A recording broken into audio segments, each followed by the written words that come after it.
Our destinies are decided by a cosmic roll of the dice, the winds of the stars, the vagrant breezes of fortune that blow from the windmills of the gods.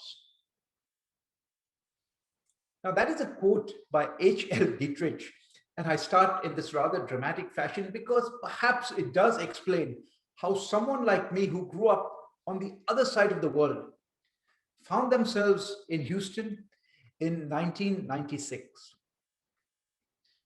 Now, on this corporate landscape, when I got here, there was a jewel, a brightly burning star, a corporation widely admired and respected around the world.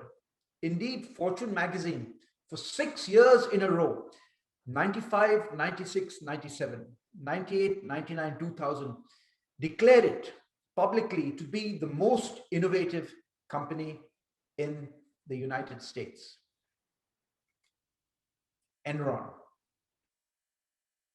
Now, when I got here, Enron was everywhere, widely respected and admired. It had its names in stadiums, major philanthropists and charitable organizations. Indeed, I had a young son then, and he used to play in the Houston Youth Symphony. And even in those small concerts, on the brochure, it would be lead sponsors, Ken and Linda Lay. They were everywhere.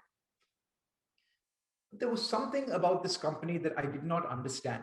The other really innovative and successful companies that I looked up to were Apple and Microsoft, along those lines. And I could understand how they made money, but with Enron, I could never really understand how they made money. I understood they were dealing with some broadband and electricity and future trading, but I couldn't quite figure out how they made this much money, what made them so innovative. Anyway, no big deal. It was just some thoughts that passed my mind. But once I happened to meet someone who was a computer contractor working in Enron. And I asked him, how does Enron make money? And he said something, and I was not sure I understood. But then he said to me, listen, I don't really think it's a well-run company at all. I see so many times movers coming and moving from this office to that office. So in my opinion, it's a very badly run company. And this made me think that, okay, I won't be too surprised someday if Enron turns out to be a fraud. And that is actually what happened. Enron was a unique story. Lots and lots of postmortems came out, the smartest guys in the room, and everyone wanted to figure out what happened. But basically it was this. They figured out a way of creating fictitious profits using something called mark-to-marketing and or potential profits, I should say, not fictitious, but they showed them as current profits. And they figured out a way of hiding losses using something called special purpose entities or SPEs. And once this came out, all the fury, the blame came out on these two men who were the leaders of Enron. And even this didn't make too much sense to me. On one hand, we glorify them. On the other hand, we vilify them. And I think if we look to answer as to what happened, we have to find the zone that is definitely between glorification and vilification. What happened? How come such a respected company? How is it possible that only two people can do this? No, this does not make sense to me. And I began to think that Enron, in some ways, amongst many other reasons, it was also a risk management failure. And then later, before the 2008 financial crisis, I just remember having this feeling, everything is going through the roof. It doesn't make sense. We haven't had that much new technologies. And I kept thinking to myself, the whole nation is being Enron. Well, I can't put my finger on it. Something is similar to Enron out here. And that also is what happened. And I could argue, and I will argue, that amongst other things, there was a risk management failure with the entire global financial crisis. Now, it's very easy to be a Monday morning quarterback and come up with all theories and be a vilification expert. But it also begs a question, what would I have done differently? As a thought experiment, let's suppose I could have been put as a risk manager in charge of Enron when it was flying, or a risk management in charge in one of the very successful financial companies. What would I have done differently that could avert such disasters? So this is the question that has led to the creation of this talk. Now, when I was young, was very much into detective stories, and Sherlock Holmes was like a prime example of a great detective. So you could have a Sherlock Holmes worldview, or you could have a Dr. Watson worldview. And I believe that I was seeing this worldview from a Dr. Watson worldview. What would Sherlock Holmes have seen? Sort of some thoughts that played in my mind. I want to deal with the question of leadership right away. Leaders always stand out, but the question that came up in these failures were they willfully fraudulent right from the beginning? Did they set up these enterprises in order to perpetrate a fraud so that they could get whatever they want? And I thought this can't be true. No doubt they sort of accepted fraudulent behavior when things didn't go well, but I don't want to conclude that they set out to be willfully fraudulent. What I think better explains it is some combination of negligence, ignorance, and delusion. And I'm not saying this in a derogatory way at all. We are all negligent, we are all ignorant, and we all believe things that aren't true. And I think this combination, which led to them not being able to understand risks, contributed greatly to these catastrophic failures. And not just in the US. There was a similar incident in Satyam. Satyam was a sky-high company, one of the first companies from India. I think it was involved in IT, and it had stadiums in its names, and one of the first companies, I think, in the Olympics and in the New York Stock Exchange. It was a shining star. And yet they also were doing the same thing. They were reporting profits that didn't exist and hiding losses, and it became very, very bad. At one point, when it all fell apart, this is what the leader of that company said: "I felt like I was riding a tiger, and I did not know how to get off without being eaten." And I have a feeling that many of us who are in the positions of leadership, handling difficult risk enterprises, we know this feeling. Suddenly things are out of control, and there doesn't seem to be a way of getting off. I think this was part of what was happening in the Enrons and in the financial crisis companies too. So here, there's an argument to be made that there's something called risk illiteracy, and we are illiterate because of the nature of risk and the complexity and the speed with which operations are taking place, that there is a concept of risk illiteracy that we would do well to confront. Are we really literate with what's happening, or are we living in the past with orthodoxy?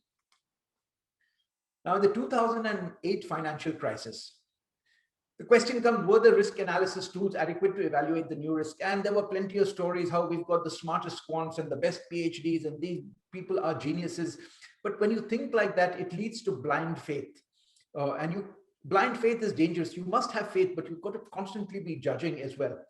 And they came up with a term called value at risk.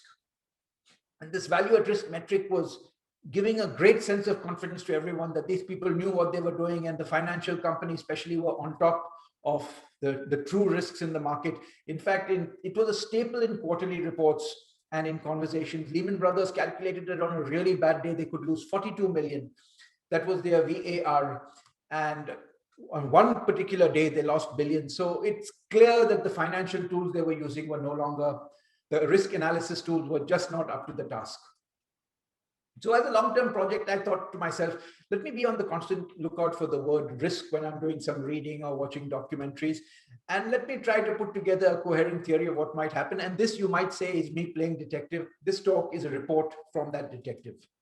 But before I proceed, I want to plant a couple of seeds. I want to plant a seed, some thoughts, and let's call it 2 thoughts and 2 critical skills I want to put out to you right now. And then we'll come to our agenda. The first thought comes from an award-winning physicist from way back. He won a Nobel Prize too. This is something he told his students who are doing scientific work. He said, the first rule is that you must not fool yourself, and you are the easiest person to fool. Like when you're doing some kind of scientific experiment and you want a certain outcome, you will tend to fool yourself. So beware of that. That's what he said. And this comes to us who are doing any kind of risk analysis. There are too many reasons that can incentivize us to fool ourselves, and we're very easy to fool ourselves. The second thought comes from an activist, and I think he was a prodigious author as well, Upton Sinclair. This was one of his very shrewd observations. It is very difficult to get a man to understand something when his salary depends on him not understanding it. And you could add, it's difficult to get a boss to understand something when his job depends on him not having it. It's difficult to get a team to understand something when their status or their well-being depends on them not understanding it. So let's hold these 2 thoughts, and we'll return to them towards the end of this presentation. But there are some skills, 2 skills. One, I call it objectivity, the ability to be objective. It's a key skill to have. Now, in jest, we can say be neurotically rational, at least when you're doing your risk analysis. And that could also translate to an ability to be equanimous. No matter what happens, my mind will not get shaken. I will be unflappable when I am doing my risk analysis. I will remain rational, I will remain objective, and I will remain balanced. Easy to say, really hard to do, especially when you're in a high risk situation. Yet another way of looking at it, when you're doing risk analysis, be non-attached to an outcome. If you want it to be a certain way, something called confirmation bias or lots of other things will force us to see that. So be aware of that. And the second skill, which I'll come to right at the end of the talk, is a willingness to campaign. This, I believe, is a great skill for successful risk management. Agenda. Prospect theory, power of noticing, intuition, and heuristics. 3 agenda items. Let's start with prospect theory. When confronting losses, decision makers are more likely to take risks than when they are satisfied with the status quo. This theory was put out in the 70s by Daniel Kahneman and Amos Tversky. Both of them were Israeli psychologists from a university in Israel, and it's one of the most influential papers. Indeed, it changed economics. It was so influential that Daniel Kahneman got the Nobel Prize in Economics for it, a unique. By this time, Amos Tversky had died. That is why he wasn't awarded it. Otherwise, they would have both got it. But this paper gave them the work that they did resulted in a Nobel Prize in Economics for a psychologist. And it created an entire new field called behavioral economics. Very influential paper. And here's what they said. When confronting losses, decision makers are more likely to take risks than when they are with the status quo. Let's try to explain this with a mathematical example. We have to understand 2 terms, domain of losses and domain of gains. When we are in a domain of losses, when things are not going well, we take one set of decisions. When things are going well, we take another set of decisions. So we are not that one rational decider that we so frequently would like to believe that we are. So we're going to do a little mathematical experiment to show this. First, let me put you into a domain of gains. I'm giving you $300. Okay, things are good. You're in a domain of gains. And then I'm going to give you a choice, A or B. If you select A, I'll give you another $100. You end up one way or the other with $400. No questions asked, you have a gain. But I can give you a second choice. You can get to toss a coin. Now, if you win this toss, you'll get $200. You'll end up with $500. But if you lose it, you get nothing. So here are the odds. Sure thing, $400. If you take the cost, 50% chance you'll end up with 500, 50% you'll end up with 300. Now, when the experiment is presented this way, when you're in a domain of gains, more people choose option A. And the same experiment, but let's call it experiment 2. This is when you do the same experiment in a domain of losses. So you start off with $500 and you're going to have a choice between option A and option B. If you select option A, I just take away $100 from you. You give it to me, you end up with $400. But I give you another option. No, it's your money. If you want to toss the coin, if you win the toss, you keep your $500. But if you lose it, I'll take away $200. So you'll end up with $300. Now, these are exactly the same odds, except it's presented from a domain of losses. And here, most people choose option B, or more people choose option B. Now, this has the world of experimentation is replete with a similar examples, which show that we decide differently when in a domain of gains and when in a domain of losses. So let's sum up. When facing losses, we are more risk-seeking. When facing gains, we are more risk-averse. Prospect theory. When confronting losses, decision makers are more likely to take risks than when they are satisfied with the status quo. So this is an example. You could say, well, professors and philosophers and people, armchair experts, they always play games like this. What is it relevant in the real world? So this book answers that question. It takes a look at where major foreign policy decision blunders were made by leaders who were in a domain of losses, but at that time, this concept wasn't out there, so they did not quite know.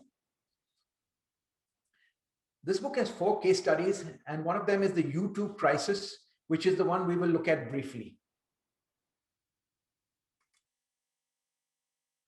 So the U-2 crisis consists of a decision that President Eisenhower took. So here's the book. What I want to do is, before explaining it in detail, I want to read out the first 3 paragraphs to give an introduction as to what our case study is. The decisions concerning the Soviet downing of the U-2 were dramatic because they represented the first time that the United States government publicly admitted to conducting state-sponsored espionage. More importantly, The U-2 crisis was the first time an American president was openly caught engaging in deception concerning such policies. As atavistic as it may seem in the wake of Vietnam, Watergate, and the resulting pandemic of cynicism, public exposure of such governmental cover-up genuinely shocked the American public in 1960. The Eisenhower administration, their decisions concerning the Soviet downing of the plane on May 1st were made in a domain of losses. The administration's response, including the instigation of the cover-up of American deep penetration surveillance operations over the Soviet Union in the wake of public accusations, happened on May 5th. In the U-2 spy case, Eisenhower engaged in risk-seeking behavior by lying to the American public in his official pronouncements following the Soviet downing of the U-2. All right, so that's the introduction to the article. Now let me briefly cover the full story. First, you should know this about Ike. He was tremendously popular, almost unique in American politics. Both the Democratic Party and the Republican Party approached him and said, "We would like you to be our candidate for the United States president." He chose the Republican Party, but that was the level of popularity. This was not just a campaign slogan, it was a feeling that people genuinely had for the man. And that changed with the U-2 crisis. So for the sake of accuracy, I'm going to read a few highlights out here. The United States Soviets shot down a US U-2 spy plane, which was over their own territory. The U-2 crisis was the first time an American president was caught openly engaging in deception. Strange as this may seem today, the governmental cover-up genuinely shocked the public. Now here, let's take a look at the sequence of events. Prior to the shooting down of the U-2 plane, Eisenhower was in a good position. He was in a domain of gains. From the time of the U-2 program, which started in 1956, Eisenhower was always risk-averse. He was in a domain of gains. He understood the risks, but he felt they were justified. Now here is one of, I think, the great ironies of the story. Eisenhower had the option to reject all the flights, but then he would have to succumb to pressure for additional military expenditure. So he was actually using this information to push back against what he later came to call the military-industrial complex, which was incentivized by saying they were a great threat so they could get more money and do more industrial activity. There was a widespread perception of massive Soviet buildup. And Eisenhower wanted to confirm this for himself, whether it was true or not. And he said only by using information obtained from the U-2 surveillance was he able to resist domestic pressure and hold the restrained military budget. He felt the risks were justified because he was told over and over again that if I send these planes there, one, they cannot shoot the plane down because of high altitude. And even if they shoot, even if something goes wrong, the pilot cannot survive such an attack. The pilot had a poison tablet that he had to buy it, and there was an ejection mechanism from the seat which was designed to kill him. Terrible stuff. But he was convinced that he would get away with it. Now, what happened is the plane was shot. None of these assumptions held. The plane was shot and it came down. And for a day or two, actually, Khrushchev did not announce that they had the pilot alive. He was trying to give Eisenhower a way out, but the Eisenhower kept up with their false story. And then eventually, after a few days, they announced that they had the pilot alive. Now, at this stage, Eisenhower goes into a domain of losses. He is plunged into domain of losses. The domestic and international criticism of his policies is intense. And worse, these people had been to war. They really wanted peace. There was a planned US-USSR peace summit on May 16th, few days away in Paris. And at this point, and I'm reading it out exactly from the article, in this domain of losses, Eisenhower appeared to throw caution to the wind. He covered up one lie with another and proceeded to engage in a badly planned and poorly orchestrated cover-up. The cover-up was quickly revealed for the transparent web of lies it was, and Eisenhower was forced to publicly admit to both spying and lying. So that's the sequence of events. In terms of prospect theory, Eisenhower became risk-seeking once placed in a domain of losses. He would not have taken the same risks of deception if he were in a domain of gains. So let's have a quick recap. Here's a man, an enormously popular man. When the plane was shot down, he had a lot of authority and freedom to influence world affairs and opinions. There appears to be no good reason why Eisenhower would have risked his reputation, his aspirations for world peace, by injudicious behavior such as lying, or even worse, getting caught while doing so and having to openly admit his mistake. Now, it's easy to say all that, but let's remind ourselves about prospect theory. Prospect theory reminds us that when leaders are confronting losses, they are more likely to take risks than when they are satisfied with the status quo. Everybody believed that Eisenhower was a phenomenal, and he was a competent man, but we weren't familiar with prospect theory at that time. We weren't aware, and this could happen to all of us. Prospect theory suggests that any one of us, including you who are in the audience today, or if you're listening to a recording, in the domain of losses, you will take risks. And here is the takeaway for me. If someone with as much competence and calmness and authority as Eisenhower could make the mistakes because we didn't know about prospect theory, so can we, so can we. This is the lesson of prospect theory. So what can you do when you're having a risk management conversation? Try to add this language to your team meeting. There is something called prospect theory. Explain what it is. There is something called a domain of losses. There is something called a domain of gains. And when we are in a domain of losses, we may take risks we come to deeply regret. So that's a chance for us to pull back. I can give you a personal example too. Once, maybe 15, 20 years ago, I was running a team that was overhauling a marine engine which was on a ship. And I'm going to make up some numbers. Just let's say the project was the contract was $10,000, and I had 3 days. So for 2 days, the boys did everything extremely well. The team was very well prepared. But on the third day, when we tried it out, something was wrong, and we realized that we had made a mistake in the reassembly. And at that point, I was in a domain of losses, because I thought if we delay the ship, suddenly the cost of the ship is multiple times the contract, and it will all come on me. And I pushed and I pushed and I pushed the team, and somehow or the other, we got it done in 3 days. But imagine, as I look back, if we had done something wrong and the ship had sailed out and there'd been an accident in the channel, then it would have been in the hundreds of thousands of dollars on me.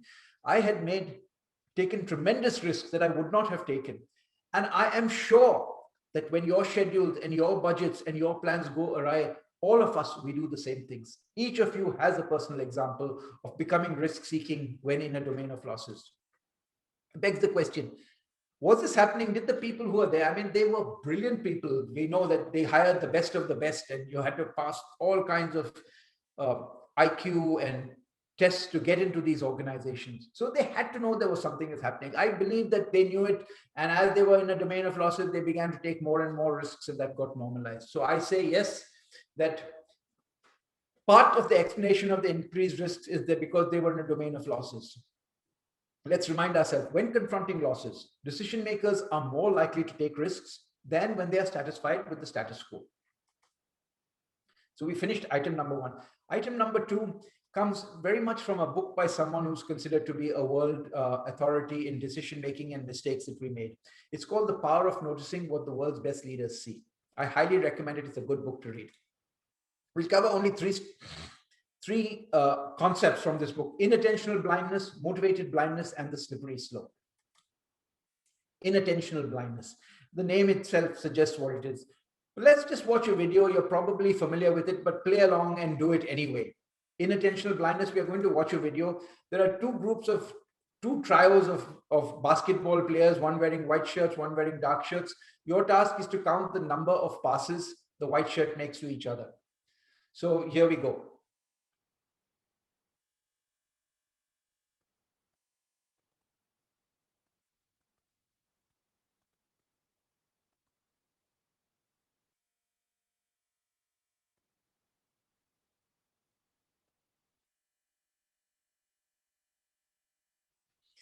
Okay, so this was purposely made hard so that you had to concentrate. And I don't know if you caught it, but the number of passes is 11. But at this point, I asked, this is really for a live audience. I'm sorry, this is a recording, but play along. The question is, did you see anything else? And there are many videos like this with gorillas, etc. But in this particular case, a woman with an umbrella walks across, and most people, including me, miss it. So if you watch one more time, but with less focus, and look at around the time of the 4th pass. Look, after the 4th pass, look for a woman who's walking with an umbrella. Here we go. 1, 2, 3, 4. And now you can see her walking right across the scene. And it's almost astonishing. How did I miss that? How did I miss that? But this is what inattentional blindness is. We have only so much attention, and we can't devote it to everything that's happening in our in our surroundings, which presents its own risks. Here's a real world example of what happened. Eastern Airline Flight 401 in December 77. This incident changed a lot in aviation. They leave New York for Miami, and at about 11:33 p.m., they prepare to land in Miami. 11:34, the cockpit crew realizes the landing gear light has not come on. Relatively small thing. But at this point, from 11:34 to 11:41, it's almost like they're counting passes. Everybody's looking at the light. Everybody is focused on only what is going on. Miami Tower clears them to go around. Captain instructs the first officer, engage autopilot. This allows all of them to put all their attention on the light. Everybody is effectively counting the passes. And the autopilot gets disengaged. This is like the lady walking across. Nobody notices it. Nobody notices it. The crew remain fully fixated, focused on the light. And then the plane begins descending because the autopilot has disengaged. And still crew doesn't notice. This is what inattentional blindness is. At 11:41, after 7 minutes, they realize something is wrong with this altitude. They take emergency measures for about a minute. It's too late. At 11:42, the plane crashes into the Everglades. 101 fatalities, 75 survivors. Do not underestimate inattentional blindness. Don't underestimate it. And there has to be, for me, when you're so busy making money and being a great company, it completely captures your focus, and you will, due to inattention, you completely miss the risks that are right under your nose. Do not underestimate inattentional blindness. Motivated blindness is a slightly different field. It's a failure to notice risky behavior because it is in our best interest not to notice it. If your boss is doing something, or if you as a boss notice something that will probably compromise your well-being, you tend to ignore it. When we're incentivized to view someone positively, it is more difficult to assess risky behavior. This kind of reminds me of the point of the caution. It is difficult to get someone to understand something when their salary depends on them not understanding it. It is difficult for an Enron manager or a financial manager to understand that something they're doing is terribly wrong when their finance, their bonuses, their reputation, everything depends on them not understanding it or not seeing it. And in the book, he gives very good example. In Penn State football, there was a coach or a coaching staff member who was doing horrendous sexual exploitation of boys. But the amount of people who look the other way, even though they know, is what is so surprising. But then once you know that something called motivated blindness, it makes sense. Aggressive traders, CDOs, this, that, there were plenty of reasons for them to not look at risks. Rating agencies, auditing companies, they had to have known that everything they were rating at AAA was not AAA, but somehow or the other, they came up with rules and guidelines which allowed them to continue. This is called motivated blindness. Publishing scholarly papers in university. Now, this author of this book is from a university, so he sees that this publish or perish puts so much pressure on scholars and students that motivated blindness can step in and cause you to take risky decisions. And we could say the same thing today when you see the political news world and the political consuming world, and everyone has got this opinion or that opinion. There's a lot of motivated blindness that is preventing us from seeing the long-term risks we are inflicting on our own society. So don't underestimate motivated blindness. Be neurotically rational when you're doing your analysis. Be objective, equanimous, balanced, unflappable. Am I being motivated not to see some risk that is just staring at me in the face? Motivated blindness had to be happening in Enron and the big banks, according to me, the big financial institutions. So don't underestimate motivated blindness. Now we move on to slippery slope. What I'll do is I'll just read out a little bit from the book about how he explains Bernie Madoff, though it's hard to believe this. Bernie Madoff was an investment advisor who turned into a crook. The way Madoff's fraud developed is this. To begin with, he lost a relatively small amount of money on some trades, so he needed extra cash to cover his losses. He was confident in his ability to make up his loss, so he lied about the actual performance on the financial report. Now, had future investments turned out well, Madoff may well have returned to a fairly honest life. That's what the author writes. But his subsequent investments did not perform well either, and he escalated the fraud. While the scale of the fraud drew tremendous media attention, one fact went unappreciated. When Madoff went down the slippery slope, a very large cast of stakeholders even failed to notice. So this is the danger of a slippery slope. Slippery slope is you just go off course by 1 degree, and then suddenly 1 degree seems the new normal, and then you go off course by a few more degrees, and 5 degrees seems to be the new north, and then 10, and before you know what's happening, you're heading in a completely direction. It's like, you can boil a frog 1 degree at a time, and it doesn't even know what's happening until the water is boiling. It has that quality.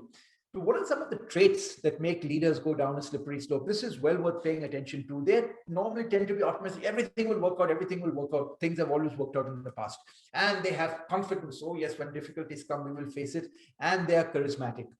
This combination is particularly individual leaders with these combinations have a higher risk of going down a slippery slope. So if you're that kind of a leader, or if you have that kind of a leader in your midst, be a little bit careful. Don't underestimate a slippery slope. It's so gradual, you don't even realize you're going down it. And from the life of me, I mean, I cannot imagine that there was not a slippery slope of decision making. Take a little bit more risk, and resulting in the catastrophe that followed. So don't underestimate a slippery slope. Let's recap. We've talked about inattentional blindness, motivated blindness, and a slippery slope. Let's sum it up. Mistakes often begin when we make a relatively minor error, and everybody makes minor errors, but then we make a more significant error, which is the cover-up. At some point, the cover-up becomes the bigger error than the initial error. So add this conversation to your team meetings. For sure, we have made minor errors in our work.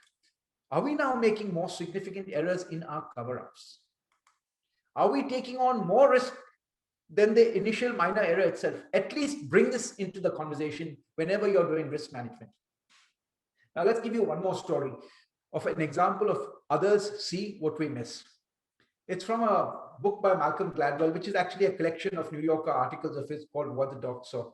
And on a personal note, I write many speeches of vast variety of topics. I never set out to write a topic, but when I read something that is extremely unusual, I put it, okay, this might be worth making a speech. So in this particular talk, first having read the prospect theory book, I said, oh, if Eisenhower could make it, then that's a powerful story. So here is the second story that said, this is worth, after reading the story, I said, I must make this a lecture, a presentation, a discussion point. So the name of the article is called Open Secrets, and it's about Enron. It's about 6 students from Cornell, like postgraduate students, top people, lots of brains. They did a 6-week project in Enron as part of their internship. What did they do? They reviewed Enron's accounting practices, and they analyzed Enron's businesses and probably compared them with some of the competition as well. Now, they reached a few conclusions. This was in 1998, by the way, way before the collapse, when the price of Enron stock was half of what it eventually came out to be. So even then, 2 years ago, way before the fraud had escalated, they could see this because they went there to do this course. They could see that the strategy was far riskier than their competitors, and they reported it. They began to say, I think that the people are manipulating their earnings. This is the conclusion of people who are doing basic accounting. They concluded the stock is overpriced, and the recommendation was to sell. So this begs the question, were the people in Enron not able to see it because they were just not smart enough? And that can't be the answer. That can't be the answer. The answer is some combination of prospect theory, inattentional blindness, motivated blindness, and slippery slope. And it was a loss of objectivity and equanimity and non-attachment that allowed these crises to escalate to where they did. It is the risk analysis. If it is done objectively, even by a group of students, they could have caught this a long time ago. No question that there was inattentional blindness in my judgment, and motivated blindness and slippery slope in Enron, as well as the financial crisis. So that is kind of the report from this detective. All these things played a part in these horrendous collapses. Let's sum up. Check out this book. I would almost say if you'll do risk analysis, have the whole team to read the book. It's got lots and lots of insights. and add this language to your risk management conversation. There is something called inattentional blindness. There is something called motivated blindness. There is something called a slippery slope. Add this conversation to your team. For sure, we keep making mistakes. Nobody makes no mistakes. And then we cover them up. But at some point, the cover up becomes the bigger error. Are we taking on more risk than the initial error in our cover up? Discuss all this candidly. Takes us to our third topic, intuition and heuristics. Initially, I was quite reluctant. I grew up when I was going through school and college. This was no part of your education. It was not something you took seriously. So what is intuition? It's a sense that you know something, but you can't explain it, you can't quantify it, you can't mathematically, but it's just some sensations in your body. However, when leading scientists make statements like this, let me come back. When I read this book, it's written by the author of Gut Feeling, and he constantly says intuition is a useful tool. It's a calculator within us, and we can use it for risk analysis. So at least, and he's very well reputed. He's consulted by governments at high level risks and big medical organizations.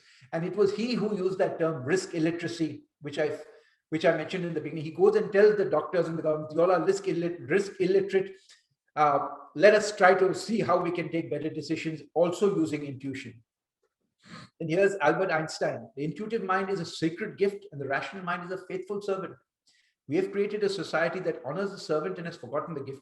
And I remember when I thought this good enough for him, good enough for me, at least, when you're doing risk analysis, just ask, is your intuition telling you something that we are not discussing? Here's another example from someone who won a Nobel Prize. I don't believe there would be any science without intuition. So you get those feelings, and then you put those theories and what you think might be happening into a scientific process of examination. Here's another one which convinced me. This is quite a well-known historian, very famous right now. He talks about organisms being algorithms. If you can take a screenshot and go and check out this talk on YouTube, it's just excellent. But here's basically what he says. Organisms, all of us, we are algorithms. So this entire body is, amongst other things, a probability calculator. Our neuroanatomy, our neurochemistry, our neuroelectricity is always doing some kind of calculations. So think about our bodies having inside of us some kind of Google search engine, some kind of network of networks, some kind of machine learning and artificial intelligence and augmented intelligence. All that is going on inside of us. So everything that the body is taking in is put through this huge search engine, and it gives out the answer in the form of a sensation or feeling. So that's where the sensation comes. They're the output of these calculations. So in this sense, all intuition, the sensations and emotions are a result of biochemical calculation. And this makes much more sense. And it is worth paying attention to intuition in light of this kind of thinking. And then there's something called heuristic. Heuristics is rules of thumb. If something seems to be too good to be true, it probably is. If you are just using heuristics, the company that is just dealing with electricity and broadband cannot be the most innovative company in the world. Things like that. Sometimes it's just worthwhile asking, what are the rules of thumb that should guide the outcome of certain tasks? So in your risk management meetings, don't shy away from these two, intuition and rules of thumb. At least bring them up. Is your intuition telling you something that's different from what we are discussing? Let's summarize. First thing we spoke about was prospect theory. When confronting losses, decision makers are more likely to take risks than when they're satisfied with the status quo. Keep this in mind. Second is add this language to your risk management conversation. There is something called prospect theory. There is something called a domain of gains. There is something called a domain of losses. There is something called inattentional blindness. There is something called motivated blindness. There's something called slippery slope. I'm saying to you with some confidence that you don't already do this in your risk management meetings. So add this. You have nothing to lose. And it deals with the fact that we are fallible and that we are not as rational as we think we are. Most important, have this conversation. We all make minor errors. Are we covering them up and making a more significant error by covering it up? Are we taking on the greater risk by covering up a minor error? Don't shy away from discussing this in your team meetings that concern risk management. So we've gone through our agenda, power of prospect theory, power of noticing, intuition and heuristics. And I do hope that you have some insights, some new ideas that you will implement going forward. So we come back to the question, Now that I have done all this and explained everything, what else can I offer to the Enrons or to the people who are looking to do good risk management? And I'd like to point out two concepts. Both come from a book called Good to Great. It's one of the greatest business books written. It's a little dated now, but it's frequently said, if you read only one business book in your life, read this book. What he did is he did a one-year project with 10 to 20 research associates, and they identified some companies that performed much 6 times higher than the stock market over a period of 15 years. And they were not, and there were similar companies in the same field in the same time that didn't do it. So they tried to establish what were the best practices in these companies. Lots of good insights, but I want to bring two out here. He said these companies had a culture of autopsies without blame. When something went wrong, they would figure out what it was and they wouldn't blame anyone. Effectively, they created a climate where the truth can be heard. And this is a question that it would be worth asking yourself. On my team, in my company, is there a climate where the truth can be told? Or is all autopsy about pointing fingers and blame? Because if that's the case, you all will be in a high-risk environment. This ability to create a climate where the truth can be told by conducting autopsies without blame is absolutely worth doing. And how do you go about doing it? You create red flag mechanisms. And in this mechanism, you have to turn information that is risky into information that cannot be ignored. What this means, they had a way of escalating, of sending the information upstairs. So, okay, we think that this person is doing something that's risky, or this contractor is doing something that's risky. You don't get to ignore it. Your system forces you up the chain of command. Now let's come back to where we were. One more time, 2 thoughts and 2 critical skills. When you're doing risk analysis, just say this to yourself. The first rule is I must not fool myself, and I am the easiest person to fool. Second, when I'm doing risk analysis, it is very difficult for me and others to understand sometimes when our esteem, our status, our job, our security, our salary depends on it. Keep this in mind. It will allow it to, if you don't focus on this, you can probably go down a path that will take you to risks that you really want to avoid. How do you avoid it? Be objective, be neurotically rational, equanimity. Nothing flaps us. Be non-attached to outcomes. We will just be analytical. And now I want to come with my final critical skill. Be willing to campaign. So you can have all the best analysis. You can be brilliant, but if you can't communicate it in a way that's effective to people around you and to leadership, it's pretty much for naught. And I got this idea again from reading a book called JFK's Quest for Peace to Move the World. And indeed, I believe if I had not read this book, I would not have converted to a speech. It was this insight that said, I absolutely will make a speech on risk management. In October 1962, there was something called the Cuban Missile Crisis. The world came perilously close to nuclear annihilation.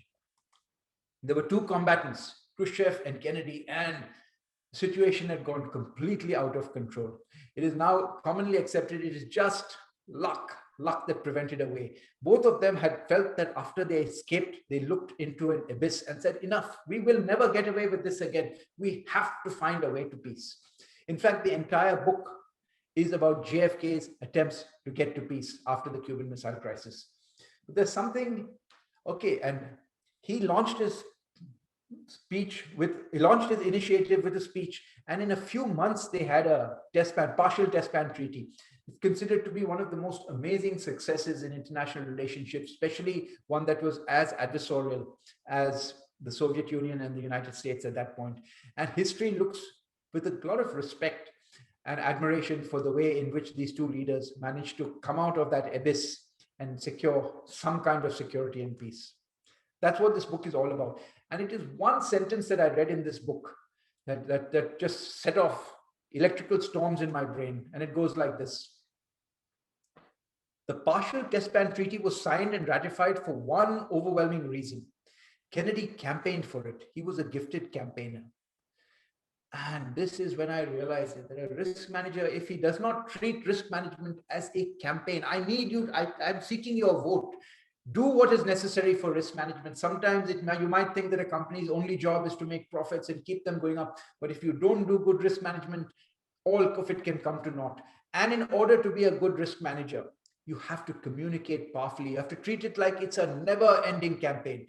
What we learn, we will communicate in a way that's campaigning. We want you to vote for risk management. We want you to participate in it. Kennedy was president. He could have effortlessly given orders, but he realized that that does not get the results. And if you want results, you have to persuade, you have to bring people along, you have to engage them. And these are the skills of a campaigner. You have to be likable. You have to create powerful messages so that people want you to succeed. They want to vote for you. So I would close with this, that risk management is also an unending campaign.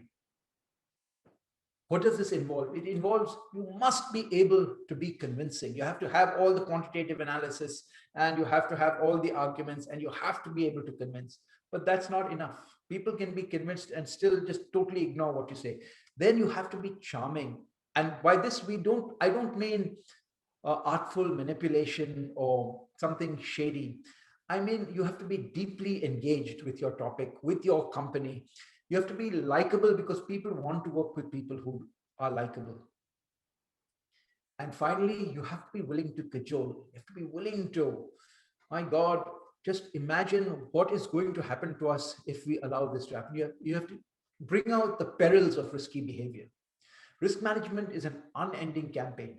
And to be a successful risk manager, you have to be convincing and charming and cajoling all at the same time. Risk management is also an unending campaign. Before I proceed to Q&A, first, thank you so much for watching. And second, please give me this opportunity to share some of my contact information, my speaking topics, and an actual link where you can see many of my talks. Now, as you see my speaking topics, you might wonder, where do all these topics come from? They're so diverse. They come from something that I have read or that has captured my attention and says, that's it, I need to convert this to a speech. This is something that is valuable. For example, you heard this in the talk. Had I not seen the Prospect Theory in Politics book, or the Malcolm Gladwell story with the Cornell students, or most of all, the JFK treating the highest risk management challenge, coming to peace, as a campaign, I would not have converted this to a speech. Similarly, I'll give you one more example. My conflict resolution talk came about because of the ideas I saw in that documentary called Miracle Rising, how South Africa moved from an epic injustice to an epic reconciliation on the political front, or how Robert McNamara, at the age of 85, in the documentary The Fog of War, says the greatest lesson he has learned in life is to empathize with your enemy. I hope this explains why I have such a wide range of topics. I might sort of dramatically say the topics find me rather than I go looking for topics. So with that, please find following my contact information, my speaking topics, and a place where you can go and watch some of my videos. And then we move on to Q&A. Thank you.